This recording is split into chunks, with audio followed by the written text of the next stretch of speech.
Hello, my name is Tiger McCray. I'm a student at Townsville High School, and today I will be reading The One and Only Bob. I move on. I have to find my friends. I have to. But where am I? I leap over another mangled signpost with bent arrows. One way to Reptileville, one way to Lionland. I pass the mangrove swamp. A manatee pokes up her big head, draped with Spanish moss like a silly wig. Two workers in yellow raincoats drove past me. One has a bloody bandage on his cheek. I need to stop, regroup. Cool it, Bob, I tell myself. I'm panicking, not taking in the right data. I try to blow out all the horrible smells, all the awful noises. I concentrate, let my nose do the real work. A whiff of something familiar. Gorilla? It has to be a gorilla. Full run now. I cut my back left paw on a shard of glass, trip, fall hard on my nose, and cut it too, dripping blood. I carry on. Find them, find them, find them. A massive old oak lies on its side at the entrance to Gorilla World. Huge tangled roots grip into the air like frozen snakes. And just beyond, where Ivan lives, there's nothing but devastation. Help us. The stone wall separating Gorilla World and Elephant Odyssey is gone. Pieces of both domains mingle. An elephant toy here, a gorilla nest there. Part of the indoor gorilla space has crumbled to the ground. Scan an area where Ruby and her herd likes to hang. Nothing. No gorillas either. Out of nowhere, the rain picks up, coming sideways, blinding me. The wind howls like a hurt dog. This storm isn't over, not by a long shot. I leap over a pile of cement blocks, catch my hurt foot on something sharp. Yope. Keep going. Ivan, I call. Ruby. Nothing. I get to the sight rise, leap onto another overturned tree, and try to make sense of the damage. Red and blue lights cut through the rain. Police. Fire engines. Good. We need all the help we can get. I take in several lungfuls of the hideous air.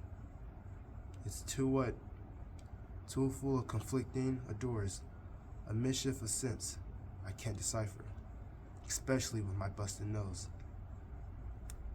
The wind gathers speed, pushing me at with incredible forces.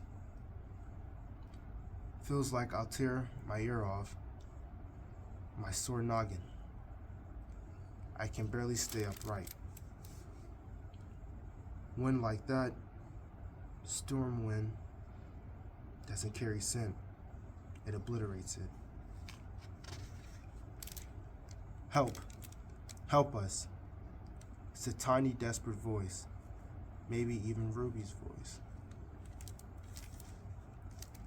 I pick up my way through the debris, trying to lock on the sound.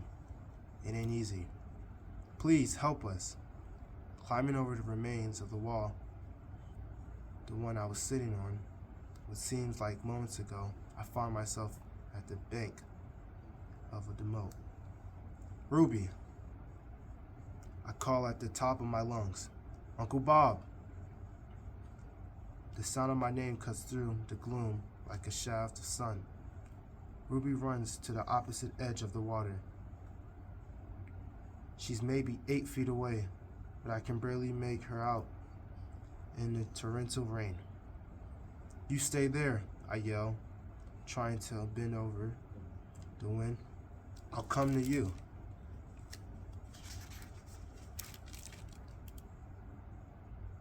I follow the bank until I come to a spot where several chunks of the wall have tumbled into the water. 3 careful leaps, and I'm across. Ruby runs to greet me. She wraps her mud coat trunk around my neck, and oh boy, I'm happy to see that sweet little elephant. "You're hurt, Ruby?" I asked. "Is everyone all right?" Ruby sniffles.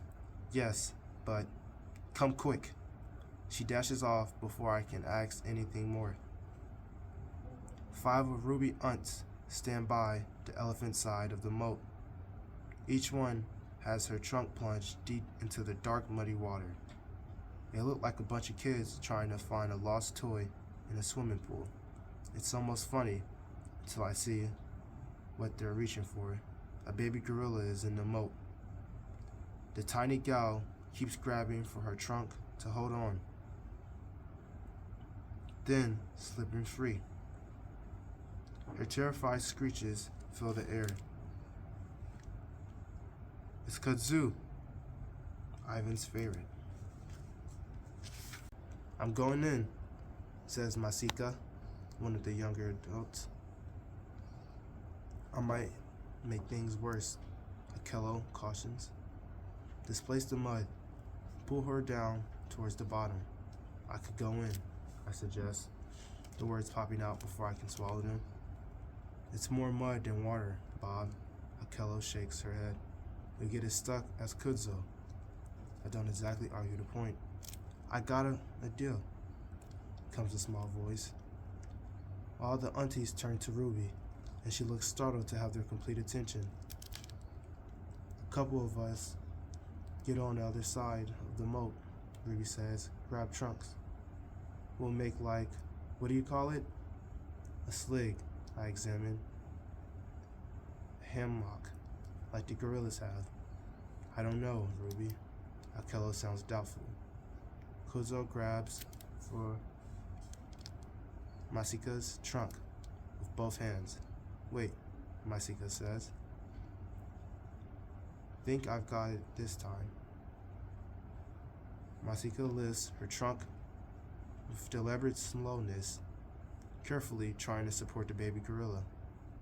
But once again, Kudzo can't hold on. She let out a desperating cry. Down she goes, lowering this time, her nose and eyes just visible. "Okay," Akello says, with a nod at Ruby. "Let's give Ruby's idea a try." Masika, Lahi, Eldoi, cross over to the fair side. Zana, Ruby, and I will take it this side. All 3 elephants moved with surprising quickness to the spot where I crossed. They gallop back until they are facing us. It's strange to see them on the other side of the moat. With the wall destroyed, they're technically in Ivan's and Kiyami's domain. "Move down a bit," Akello instructs. "That way," she motions with her head. "You want to scoop her out, not push her down." 3 on one side, 3 on the other. The elephants reach out for each trunk, creating a kind of cradle. "Okay now," Akello said. "Lower carefully." Down they go into the muddy water. Ruby nearly loses her footing, so I grab her tail with my teeth. It doesn't really help, and she yelps, "Ouch," but my heart is in the right place. Kozu thrashes her tiny arms. "Stay calm," I call easy for me to say. She looks over at me, and I'll never forget the fear in her dark eyes. Then she vanishes below the surface. "Hurry," Ruby cries. The elephant bent over, moving like a giant elephant shovel. "Where is she?" Masika asks. "Lower," Akello. "Lower, sisters." "There," Ruby yells. "No, wait, there." "Up," Akello commands. and the interlocked trunks rise from the muddy water to reveal a tiny trembling baby gorilla sitting in their makeshift sling. Kudzo, says Akello, stay calm, baby. We're going to toss you safely, okay? Kuzo gives a little nod. On my count, says Akello. Start swinging. 1, 2, 3. Up and go. The trunks and up, over goes. She lands with a little pop on Gorilla's side of the moat, right next to Masika's rear legs. Good work, everyone, says Akello, and good thinking, Ruby. The thanks, elephants, says Kudzo, wiping mud from her eyes. That was fun. Can we do it again? Akello takes deep breaths. Maybe later, sweetheart. Quickly, I make my way back over to the moat. Kudzo, I say. Follow me. Let's go find your 8 peeps. Can I go with Bob? Ruby asks Akello. Akello touches Ruby back with her trunk. I'd much rather have you stay here, my dear. And may I? But Uncle Ivan, Ruby pleads. I'll keep an eye on her, I tell Akello. I'm going, Ruby says in the most determined voice. Maybe I can help. I'd help just now. Akello hesitates, but finally gives a slow nod. Probably she figures there's no arguing with Ruby. She's right on that one. Ruby crosses the moat and joins Kudzo and me. Be careful, Akello warns. There's more of this storm coming. I got her, Akello, I say. You better have her, she warns. I think I flew Bob, says Kudzo, as we weave our way throughout the wasteland that was Gorilla World. Yeah, me too, I say. It's that kind of day.